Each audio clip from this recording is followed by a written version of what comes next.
First of all, I'll start with this. I was very lucky because I was able to train at the best universities in the world, number one.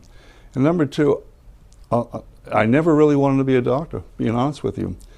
Back when I was 17 years old in New York City, I was driving a Triumph TR3, and my best friend was in that car, and a young man had taken his father's car out, and he was intoxicated. He hit my car going 140 miles an hour, and I was in a coma 3.5 months in New York City.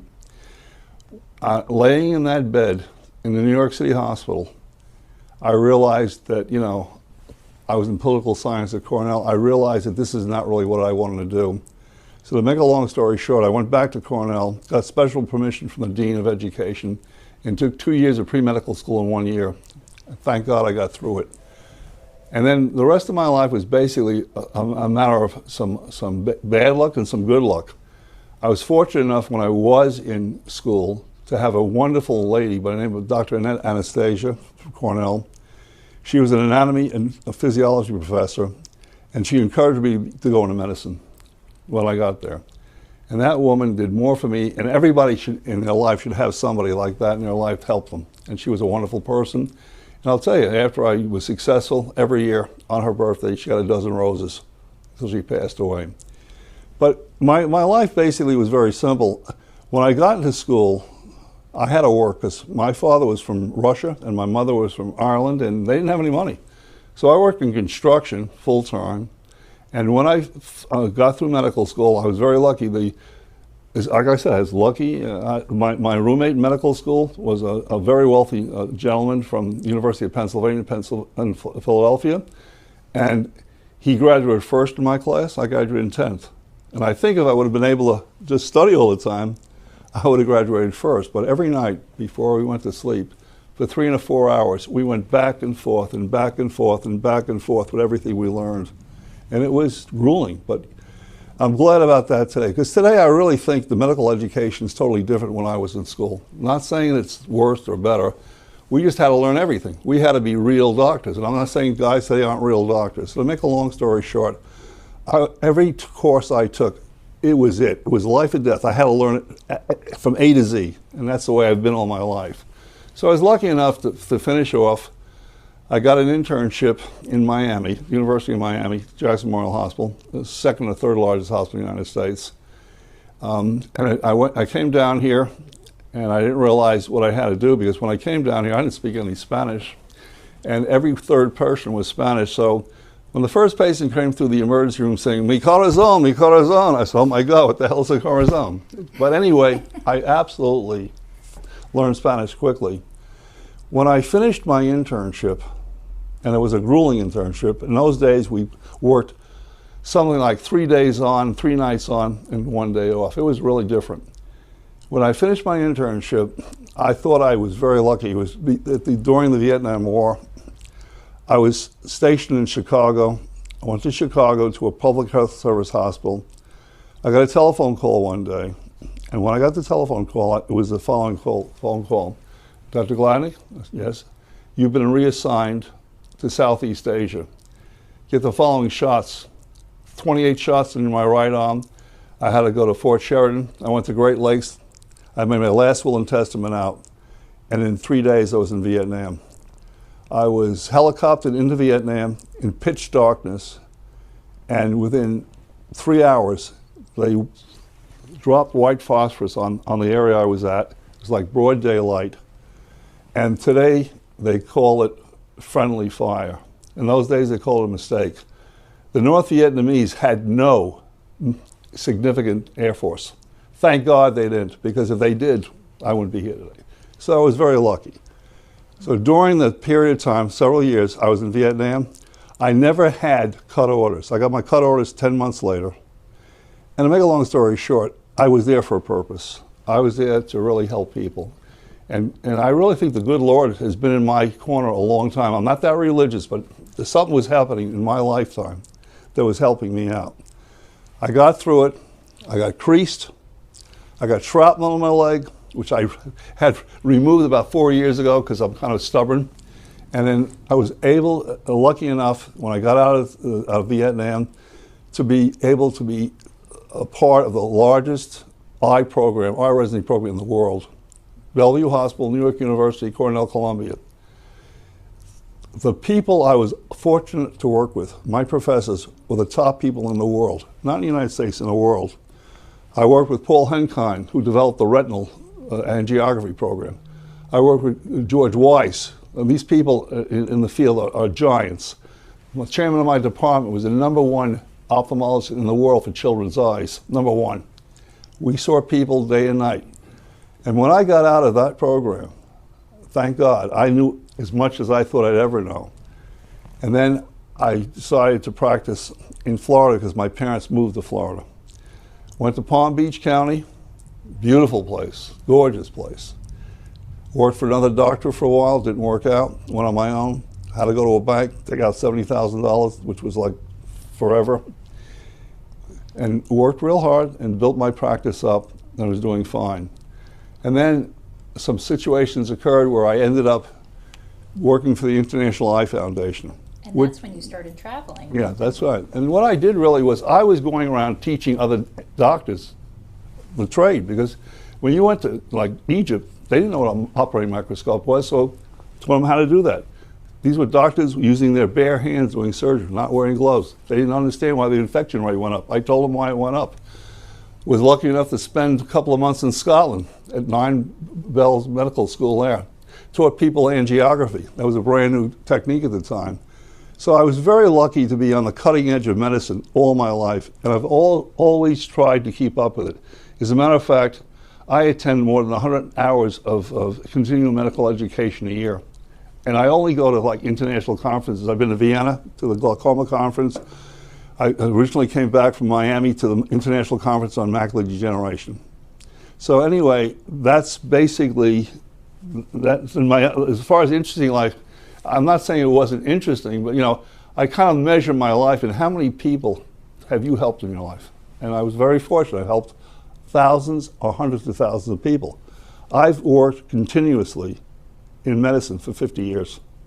I have never even had 1 week off. As a matter of fact, when I changed locations a few times, I was able to secure jobs within 2 days. So I was very lucky to do that, but I'll tell you the greatest comfort to my life, I had the most wonderful patients in the whole wide world. And here's my philosophy.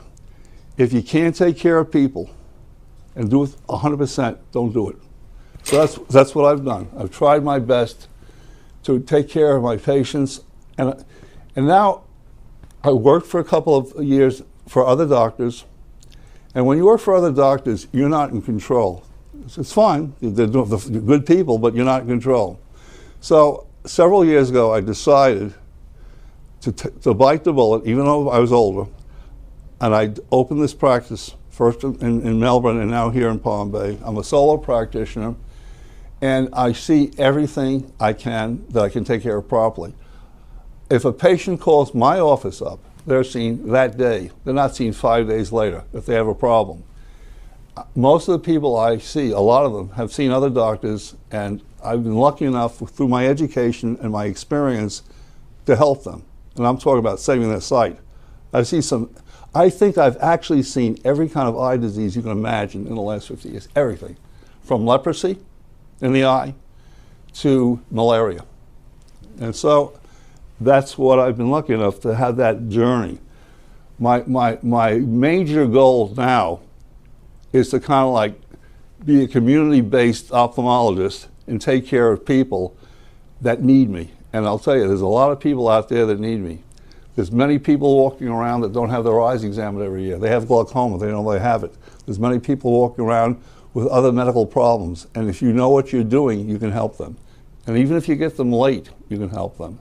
But the important thing is to have the ability then. And also, I've been very lucky. It took me several years, but now I have the best staff I've ever had in my life. I've got great people working with me. Palm Bay is a multi-diverse place. The first patient I might see might be from the Dominican Republic. The second person I might see will be from Vietnam. Third person, regular person from Georgia, you know what I mean? So we see all kinds of people here, and we're happy to see them. And you know, like I said before, the community's been fantastic to me. So what we've been trying to do is give back to the community. Twice a week, we do free glaucoma screenings and eye exams.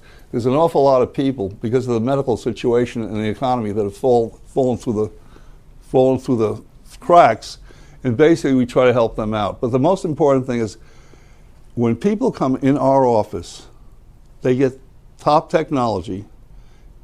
They're coming to a friend. Our office is friendly. It's not a big, cold, isolated place. And we do our best to take good care of them from the beginning to the end. And that's the most important thing. So basically, it's been a long journey, and it still continues. Why is that family feeling so important to you? It's so neat, even just walking the halls, seeing thank you cards, seeing testimonials. Because I've worked in the largest hospitals in the world. Jackson Memorial had several thousand beds, Bellevue had several thousand beds, and really, when you go to these big places, you're a number. And unfortunately, medicine has become like that today. I'm not saying all medicine. I think people have to come in. I think people have to come into an office and feel comfortable. The other thing that's the most important thing is most doctors don't listen to their patients. They're seen in 5 or 10 minutes, and that's it. When I see a patient, I see him from A to Z. If you listen to a patient, you'll find out what's wrong with them. If you don't listen to a patient, you'll never know what's happening. So the important thing is this. I really do believe this. The most important thing is, if a patient comes to you, you might be the 5th doctor he's seen, but you better be the last one that takes care of him properly. That's incredible. Well, the people that we talk to today, just time and time again, talk about how it's not just even about just them as a patient, that you care for them as a person, that you make yourself available to them, and you've sacrificed a lot. How do you hope people would describe you as a doctor?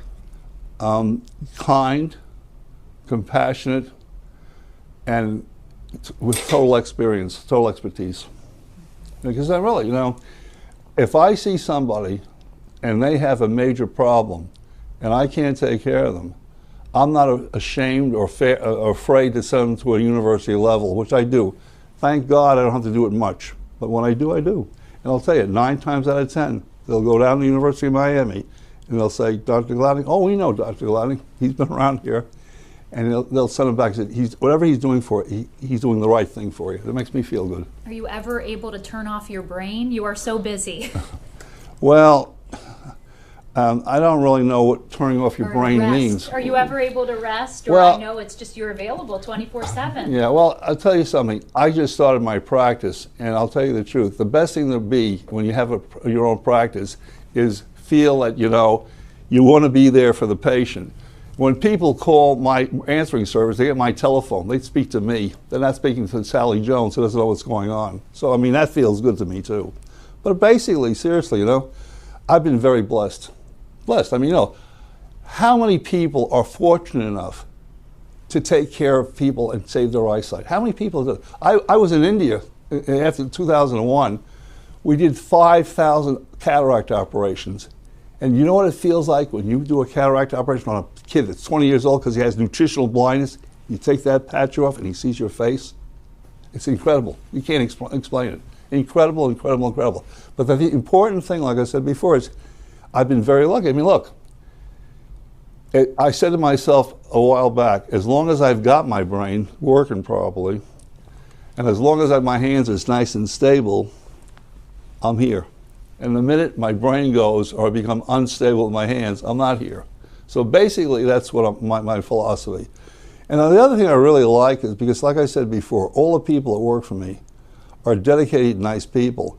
So when somebody comes in this office, from A to Z, 3 things are going to happen. They're going to be treated with respect. They're going to have the highest technology available. Our OCT machine is 5th generation. It's the best machine in Brevard County. It cost me $200,000, and believe me, it was hard to acquire. I'm still paying it off. And when I do a fluorescein angiogram on a patient, I've done 200,000 of them, not 10. So the bottom line is, you can't buy experience.